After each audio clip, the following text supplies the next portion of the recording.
Old Hollywood photos seem innocent at first glance, but when modern experts start zooming in, they discover things that make them physically sick. Crime scene images were deliberately staged to hide murders involving major stars. Movie set photos show actors unknowingly working in deadly conditions that would kill them years later. Even innocent premiere footage contains figures that seem to defy time itself. The closer modern experts look at these old pictures, the more disturbing truths they uncover. On the morning of February 2nd, 1922, something felt strange at a small bungalow in Los Angeles. When the door was opened, the man lying peacefully on the living room floor looked like he was just asleep, but he wasn't. William Desmond Taylor, one of Hollywood's most respected silent film directors, had been shot in the back. The photo from that crime scene, at first, didn't even look like a murder. But when investigators leaned in, zoomed in, and saw the details, the truth hit like a thunderbolt. Someone had staged the entire scene to make it look calm and undisturbed. Before police could even take control, Hollywood stars and studio executives were already inside the house, rummaging through drawers and papers, trying to hide things. But some clues couldn't be covered up. There was a love letter lying out in the open, and right next to it, a nightgown with the initials of teenage actress Mary Miles Minter stitched into the fabric. She was only 19 at the time. Taylor was 49. The two had been close, some say too close. He had mentored her, maybe loved her, and that angered her mother more than anything else. Charlotte Shelby, Mary's mother, had a reputation for being controlling and cruel. Investigators found out that Mary had once tried to take her own life using the same kind of handgun that killed Taylor. Even worse, her mother had threatened another man in the past with deadly violence just for getting close to her daughter. When the press found out, they exploded with headlines. A director dead, a young actress possibly in love with him, and a mother with a temper like fire. Years later, Mary finally admitted she and her mother had been at the bungalow that night. Another Hollywood legend, King Vidor, said that Mary almost confessed her mother had shot Taylor after catching them together. That photo of Taylor's body might seem quiet at first glance, but the closer you look, the louder the secrets scream. The year before Taylor's murder, something even more disturbing rocked the country. On September 10, 1921, one of the biggest stars in silent comedy, Roscoe "Fatty" Arbuckle, was arrested. His mugshot from that day shows a swollen, tired man with a dazed expression. But the real horror is what led to that photograph. A young actress named Virginia Rapp had died after a Labor Day weekend party in San Francisco, and Arbuckle was accused of being the cause. The charge wasn't just assault, it was murder. Virginia was 30.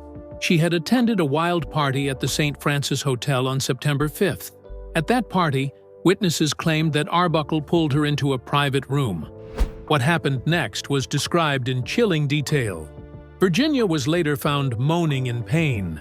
She had a ruptured bladder and suffered for 3 days before dying on September 9th. Doctors said her condition led to peritonitis. The kind of damage she suffered wasn't normal. One guest, Maud Delmont, told police that Arbuckle had smiled afterward and said, "I've waited for you for 5 years, and now I've got you." That line haunted the headlines. Just before this, Arbuckle had signed a $1 million per year deal with Paramount. Adjusted for today, that's over $16 million. But everything came crashing down. His arrest photo ran across the country. Every newspaper printed it. To the public, it wasn't just about one man. It became a symbol of Hollywood's darkest side. The trial dragged on for months. 3 trials later, he was found not guilty. The jury even gave him a written apology. But it didn't matter. His image was ruined forever. His movies were banned. Censors stepped in. Studios turned their backs. He never really worked again. In 1933, Roscoe Arbuckle died at just 46.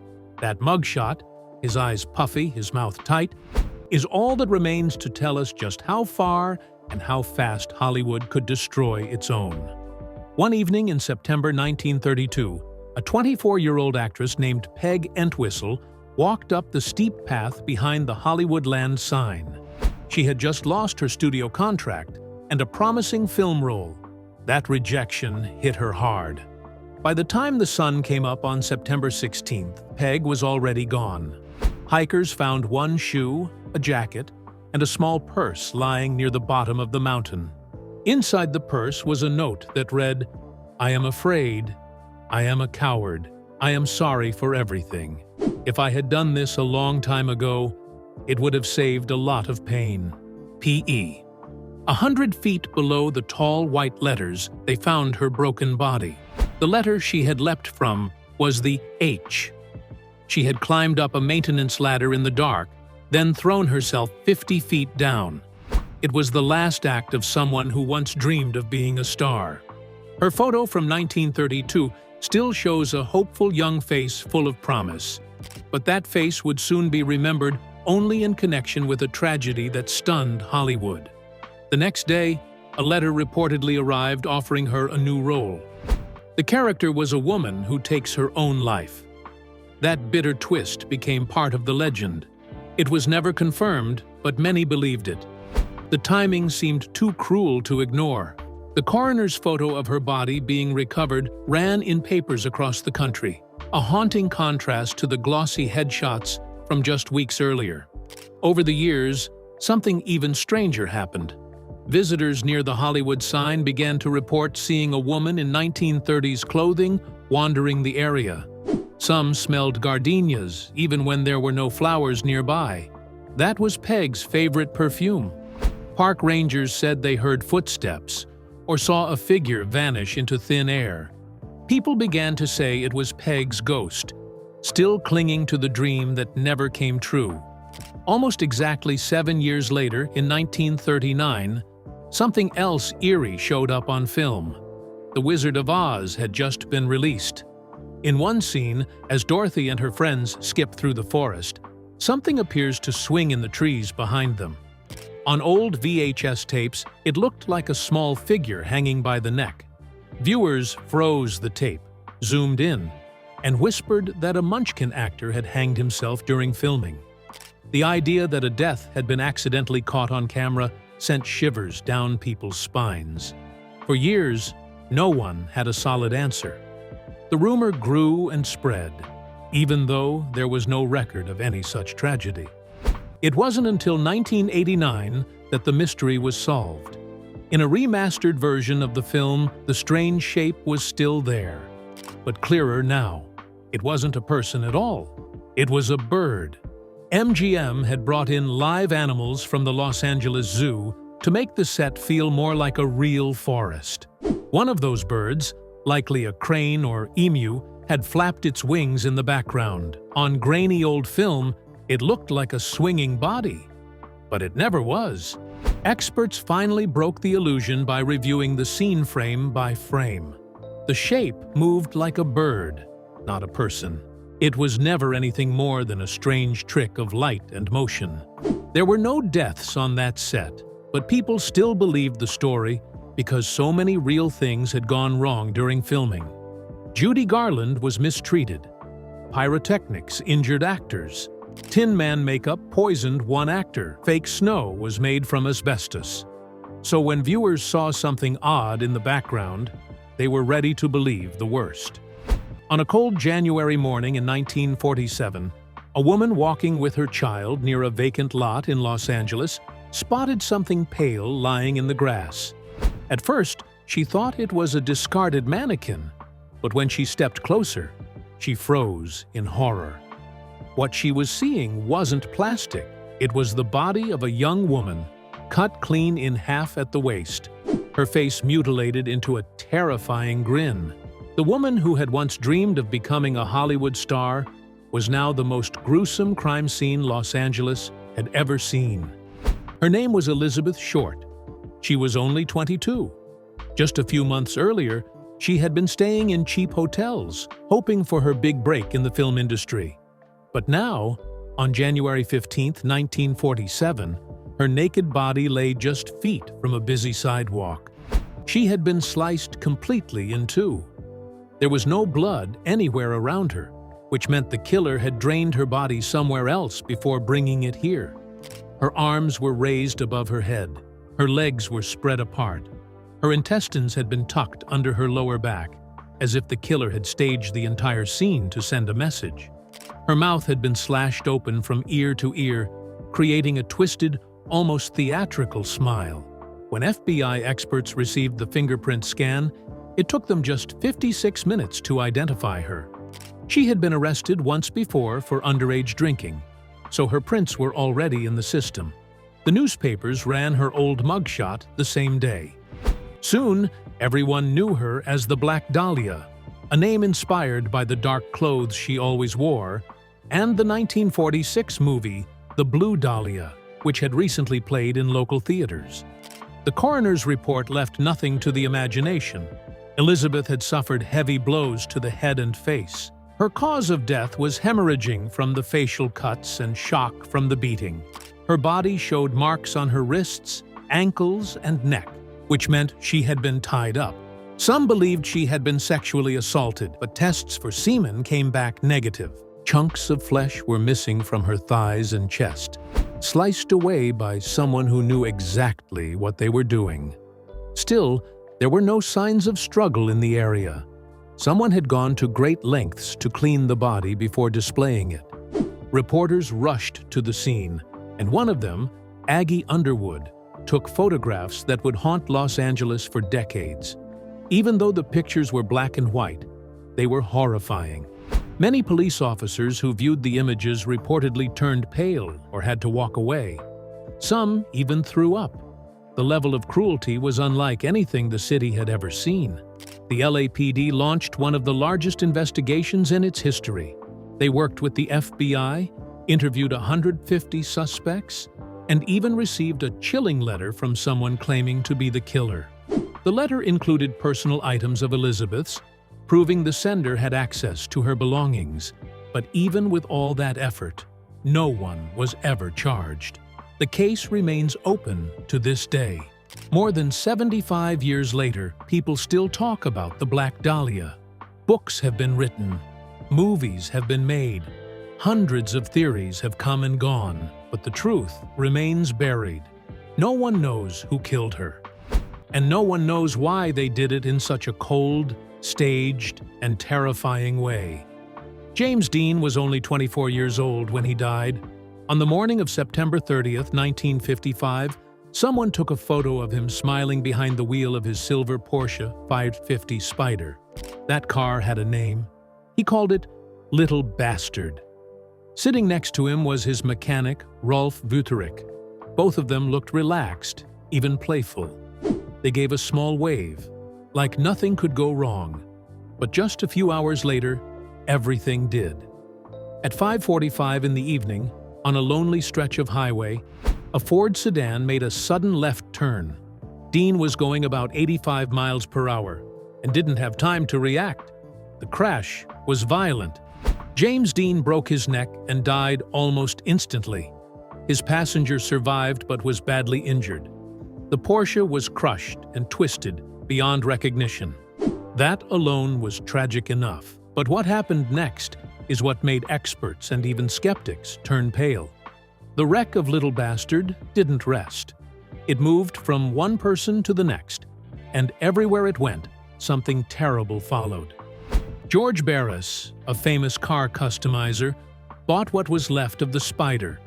He said it gave off strange energy, like bad vibrations. Then, things got worse. He sold 2 tires from the car to other racers. Both tires blew out at the exact same time while being used, and both racers crashed. One nearly died. Then the engine of Dean's car was taken out and put into a different race car, a Lotus 9. Other parts, like the drivetrain, went into another. In October 1956, during a race, both cars crashed. One of the drivers, Troy McHenry, was killed when his car smashed into a tree during the very first lap. That made 2 dead and several more injured, all connected to the same car. Later, Barris agreed to lend what was left of the car to the National Safety Council in Los Angeles. They wanted to use it in a display warning people about reckless driving. But while the car was being moved, it fell off the trailer. Not once, but twice. In one of those incidents, it landed on a bystander and shattered his hip. In another, it fell and killed the truck driver who was transporting it. His name was George Barkas. After that, people started calling the car cursed out loud. One time, while the car was just sitting in a garage, it suddenly caught fire. No one was around. It didn't burn completely, just enough to scare people and leave it mostly intact. It was like something didn't want it to be destroyed. Then, in 1960, it was being shipped back to California. But somewhere on the way, it disappeared. No one knows where it went. To this day, the remains of Little Bastard have never been found. By the time it vanished, the car had been linked to at least 4 crashes, 3 confirmed deaths, and several serious injuries. One tally even suggested 7 total incidents in just 5 years. Even people who didn't believe in curses were shaken. Some said the final photo of James Dean sitting in the car had signs. His license plate read 130, and he died on Friday the 30th. Those little details now seem eerie, like clues hidden in plain sight. James Dean had once been a symbol of cool, of youth, of speed. But after his death, he and his car became something else, something darker. And no one has seen Little Bastard since. That same year, 1955, the world saw another photo that would later give people chills. It was a promo shot from the movie Rebel Without a Cause. James Dean was in it, along with Natalie Wood and Sal Mineo. All 3 were young, talented, and full of promise. But all 3 would die young. That's why people started whispering about something called the Rebel Curse. The movie came out on October 27, 1955, less than a month after Dean was killed. But the curse didn't end with him. Nick Adams, a friend of Dean's who had a small part in the film, died in 1968. He was just 36. Some say it was a drug overdose. Others think it might have been suicide. No one knows for sure. Then there was Sal Mineo. He played Plato in the movie. He was one of the first young Hollywood stars to be openly gay. In 1976, he was stabbed to death in West Hollywood. He was only 37. The killer was a pizza delivery man who said it was a robbery gone wrong. But others thought it might have been hate. Natalie Wood's death might be the most mysterious of all. She had been just 16 when she made Rebel Without a Cause. By 1981, she was a major star. That November, she went out on a yacht with her husband, Robert Wagner, and actor Christopher Walken. Somewhere off the coast of Catalina Island, she ended up in the water. She drowned. She was 43, but there were bruises on her body, and no one can explain exactly what happened. Some say she fell. Others think there was more to it. The case was reopened decades later, but still no answers. It remains one of Hollywood's most haunting mysteries. By the early 1980s, even newspapers were calling the movie cursed. Dean had died at 24, Mineo at 37, Wood at 43, all in different ways, all too soon. Even Dennis Hopper, another actor in the film, went through years of heavy drug use. He lived until 2010, but never shook off the chaos that followed him for decades. There's no hard proof that the film was cursed, but the coincidences are hard to ignore. In one behind-the-scenes photo from the set, Dean is holding a switchblade. It's a prop. He's smiling. So are Natalie Wood and Sal Mineo. They're just kids, laughing on set. But now, that photo feels haunting, like a glimpse into something no one saw coming. Film historian Austin Harvey once wrote that Rebel Without a Cause captured the feeling of the 1950s perfectly. But it also became a symbol of how fragile those lives were. In 2010, an Irish filmmaker named George Clark was sitting at home, watching the DVD extras of a very old Charlie Chaplin film from 1928 called The Circus. He wasn't expecting anything strange, but then he paused. Something in the background of a short behind-the-scenes clip stopped him cold. There, walking past the camera at Chaplin's Hollywood premiere, was an older woman dressed in a long coat.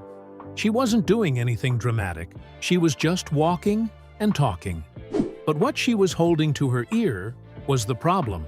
It looked like a small black device, the size of a phone. She was speaking into it, clearly having a conversation. But this was 1928. Cell phones didn't exist for another 50 years. George couldn't believe what he was seeing. He watched the clip again and again. He zoomed in. He showed it to 100 other people. Everyone said the same thing. It looked exactly like she was talking on a phone. George finally uploaded the footage to YouTube. The video exploded. Millions of people watched it. Some were amazed, some laughed. Others felt something they couldn't explain. Like maybe they were watching a real time traveler who got caught on camera by accident. ABC News covered the story. They reminded people that the first handheld mobile phones didn't come out until the 1980s. So how could something like this show up in 1928? The image spread all over the internet. A lone figure dressed in black, hand to ear, mouth moving. People got chilled. Some believed they were witnessing a moment that shouldn't exist. Maybe someone from the future had slipped into Chaplin's premiere by mistake, but not everyone agreed. Experts stepped in and started offering other ideas. The most popular theory was much more ordinary. Historians pointed out that in 1924, Siemens had already created a portable hearing aid. It was a small device that people had to hold up to their ear, just like a phone. It had a carbon microphone and an earpiece. And yes, it was shaped like a little black box. Not many people used them, but they were real. That could explain why she was moving her mouth too. Maybe she wasn't speaking to someone. Maybe she was just trying to hear better. Others offered more ideas. Maybe she was blocking the sun. Maybe she was shy and trying to avoid the camera. Maybe she had a mental condition and was simply talking to herself. And then came the big practical question. Even if she really was a time traveler, what use is a phone in 1928 when there were no cell towers? No one had an answer for that. George Clark didn't try to push any theory too hard. He admitted he didn't know what the truth was. He just liked that people were asking the question. And that odd little figure from 1928 stayed in people's minds. Even now, many still feel a strange chill when they see her. Experts say she was probably using a hearing aid. That's the most likely answer. And there are old ads and product photos that support that idea. But even if it's not a time traveler, the feeling remains. That quiet feeling you get when something in the past suddenly looks completely out of place. And for a moment, people really believed. One commenter said it best. Even if it isn't a time traveler, it sure makes you think. But that wasn't the only time something from a film made people stop and stare in shock. In 1982, another story spread, and this one was even darker. It was about a horror film called Poltergeist, one of the most famous ghost stories in movie history. But behind the scenes, something even more terrifying was happening. Something real. During the filming of one of the movie's creepiest scenes, actress Jo Beth Williams had to thrash around in a muddy swimming pool filled with skeletons. She assumed the skeletons were fake. She thought they were made of plastic or rubber, but she was wrong. Years later, she found out the truth. The skeletons were real. They were human remains, and she had been swimming among them for days. Special effects artist Craig Reardon admitted it. He said they used real human skeletons because they were cheaper than fake ones. They bought around 13 of them from a medical supply company. Nobody told the actors at the time. Williams later said that if she had known, she might not have done the scene at all. Everybody got real creeped out, she admitted. She also said she wouldn't have gotten into that water if she had known the truth. And once that truth came out, people started connecting it to something else, the Poltergeist curse. That same year, just months after the film came out, 22-year-old Dominique Dunne was murdered. She played the older sister in the movie. Her ex-boyfriend strangled her in a terrible act of violence. 6 years later, in 1988, 12-year-old Heather O'Rourke died suddenly. She played the youngest girl in the film, the one who delivered the iconic line, "They're here." Her death came from a misdiagnosed bowel obstruction that turned into septic shock. She had been healthy. No one saw it coming. Other actors from the sequels died too. Julian Beck passed away from stomach cancer in 1985 while filming Poltergeist 2. Will Sampson died 2 years later in 1987 after complications from a heart-lung transplant. The number of deaths connected to the films started to feel eerie. People wondered if using real skeletons in the original movie had brought something terrible upon the cast, like maybe disturbing the dead had consequences. Snopes looked into it, and yes, it's true. The skeletons were real. The filmmakers admitted it. Reardon even said it was normal practice at the time. Real human skeletons had been used in movies for years. They were easy to get and far cheaper than making realistic fakes. No one thought much about it back then, but JoBeth Williams remembered every minute. She said she spent 4 or 5 days in that pool, surrounded by those bones. And she had no idea they were once real people. In 1956, a photo was taken on a movie set in the Utah desert. It showed John Wayne smiling with his castmates, all dressed in Mongolian warrior costumes. The movie was The Conqueror, and at first it seemed like just another big-budget Hollywood epic. But the truth behind that photo turned out to be horrifying. Out of the 220 people who worked on that film, 91 developed cancer. 46 of them died. John Wayne died of stomach cancer in 1979. Susan Hayward died of brain cancer in 1975. Pedro Armendariz Sr. had cancer and took his own life in 1963 at age 51. Agnes Moorehead died in 1974 from uterine cancer. The director, Dick Powell, died in 1963 from cancer too. The pattern was too shocking to ignore. The movie was produced by Howard Hughes and filmed near St. George, Utah, just downwind from where the U.S. military had tested nuclear bombs in the early 1950s. One of those tests, called Dirty Harry, released radioactive dust into the area. The cast and crew spent weeks walking through that dust, breathing it in. They had no idea the soil was contaminated, but the real nightmare began when Howard Hughes, wanting to match the look of the outdoor desert for indoor reshoots, actually brought 60 tons of that very same radioactive dirt back to Hollywood. He shipped it by train and had it spread on a soundstage floor. So now, they weren't just exposed once. They were working in that toxic dust again during the indoor filming. The Atomic Energy Commission at the time said everything was safe, but sheep nearby were dying, and local residents were quietly getting sick. Years later, those same locals, who also had high cancer rates, were called downwinders. The numbers from the film crew were so high that even scientists couldn't believe it at first. People tried to blame the smoking habits of the cast, especially John Wayne and Dick Powell. But too many people were affected in one specific group who had all spent time in that exact location. Even People magazine wrote about it in 1980.